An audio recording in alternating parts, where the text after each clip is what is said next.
If I'm not mistaken, Jason Vlad came up with the terminology, the new black media. And in my honest opinion, this would represent a group of African-American creators who would take a non-compromising position to tell Black America the truth, no matter who doesn't like it, the unadulterated truth. And it would be from a strong position of the Black American perspective. And you've seen evidence of that here on social media. People like the aforementioned Jason Vlad is one of the great examples that we can use. Tariq Nasheed is somebody else we can use. Boyce Watkins, depending on how you feel, and Roland Martin, depending on how you feel, that could be considered even traditional older black media, but Boyce Watkins probably would be a new black media.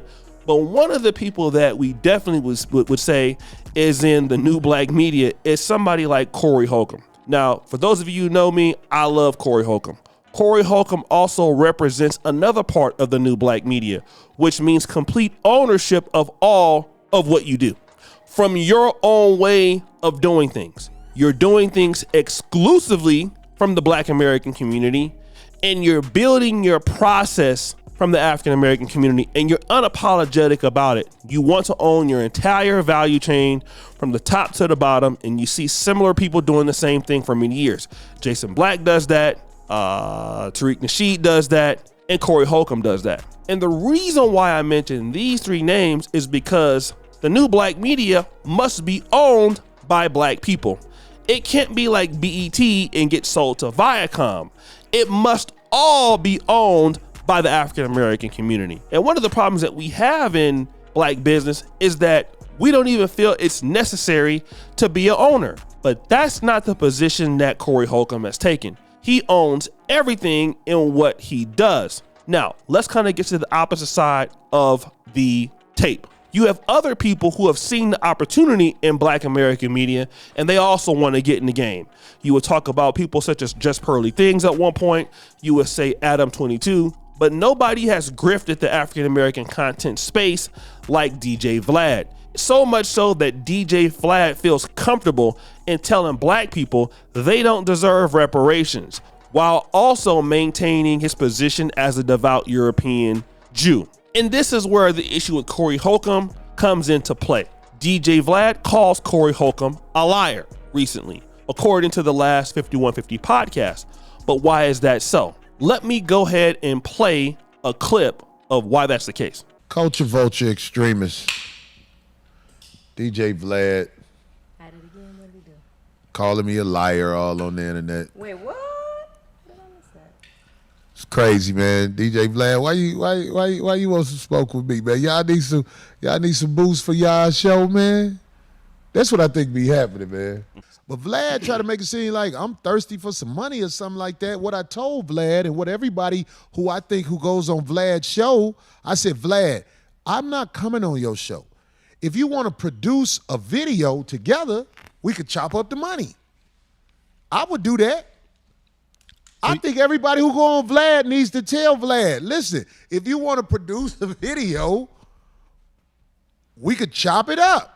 Because this ain't the old day. This how you get your money on these videos. You get what I'm saying? Mm-hmm. I'm not finna go on Vlad's show and he collect the money for it. That's crazy. Now, in Corey Holcomb style, he did take a dig at DJ Vlad's girlfriend or wife. Let's check that out. Vlad, let me tell you something.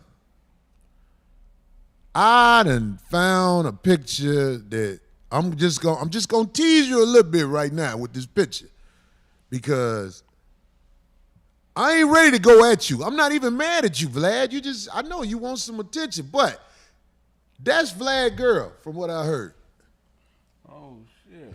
Now, Vlad, if this is your girl, you are no longer a culture vulture. You are just a vulture. You out here eating worms in the ground. You cannot talk about Vlad no more being a culture vulture if he done smashed that right there. Vlad, I crack jokes for a living, man. Y'all not finna get me fired up at y'all. But Vlad, I know information. I done dug in there. I'm gonna start off with this picture. This is what you ate from the back. Vlad, you don't want problems with me. You and Shrek. Shrekker. Right. You don't want it with me. Shrieker.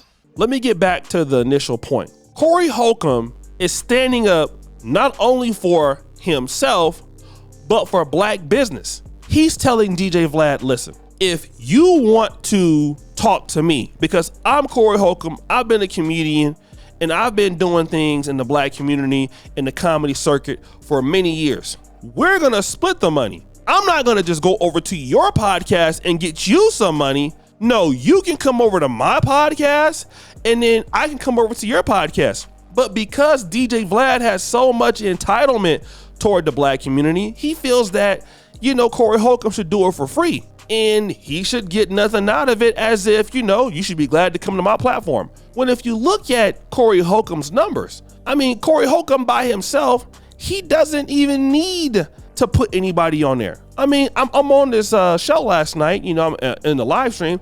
The guy has close to 10,000 people every week. He don't have nearly as many subscribers as DJ Vlad, but he doesn't need them. On YouTube, if DJ Vlad goes live, if Corey Holcomb goes live, we're gonna know who's getting more love here. And clearly, that is DJ Vlad. Now, DJ Vlad operates a great business model, and that's exactly what he is. But nobody watches DJ Vlad for DJ Vlad. We watch DJ Vlad for the people coming on DJ Vlad. And I'm not saying it's a bad thing, but see, the position that Corey Holcomb has taken is the position that we all need to take in the black American life, because it is our community. We should own what we do. And this is why Jason Whitlock took that cheap shot at Corey Holcomb. You referenced Corey Holcomb. I used to be friends with Corey Holcomb. And Corey Holcomb is a guy that loves to talk about me.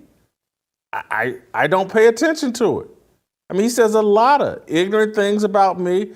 I've never paid attention to it, never responded to it, because and Corey Holcomb's got a nice little following. He does well on the Chitlin comedy circuit, and I don't say that to be dismissive, but that's what he's built a nice little, probably $500,000 a year career going around to little ghetto nightclubs and doing his comedy routine. I'm perfectly good with that. The reality is the haters of the black community don't want you owning what you do. They want to own it and to be able to dictate and talk trash to you about your own people when you don't own what you do. But hey, Corey Holcomb don't need to go over there, and he's right, and most of us should do that. Instead, we should be trying to work together and trying to build up our stuff, because if you have power in your own community, you can dictate how people act. And that's not even my own idea. I want to give a shout out to brother George Macon. He's the one that even brought that up to me, and it makes perfect sense. If I own what I have in the black community, if I'm an owner, if I'm somebody like Corey Holcomb, I can bring in my own comedians. I can bring in my own collaboration network. And the profits, I can share it between two or more people or whoever I need to share it with, and I can reinvest into our group. And then we can catch up to a guy like Vlad. But if we keep going over to DJ Vlad because he has a platform and we don't, we'll never catch up. And that's the whole thing. So now Vlad is out there talking about somebody as a liar. No, he just don't want to be used by your ass. And that's what I would tell any black person. Take the Corey Holcomb approach. First of all, you got to realize you got opportunity with your own people. That's what Adam 22 has realized. That's what Vlad TV has realized, that they got opportunity over here. We don't even want the opportunity, so they take it. But for some of us who have, dedicated some of our time in the African-American content creation business, we understand what money's involved, and we understand what we can do to reinvest and work with our people. And stop the show. Brother Corey Holcomb, he did say he want me to come over there, which I will. I'm gonna email him. Probably would do it like next month. But I love the brother. I love all the brothers and sisters that are out here doing it and building great platforms. And we need to continue to support our brother in his vision. And if he comes to your city, I wish I was there. I will buy front row tickets because the guy's hilarious. And I love his comedy. I love his perspective. He telling it like it is, like the old folks say T.I. is. And like I said, he represents the last of a dying breed in black American content. So guys, what do you think? It's your boy O'Shea Duke Jackson back at it again with another episode of The Celebrity Junk. I appreciate you for all you do. Scrub the bell. We're out.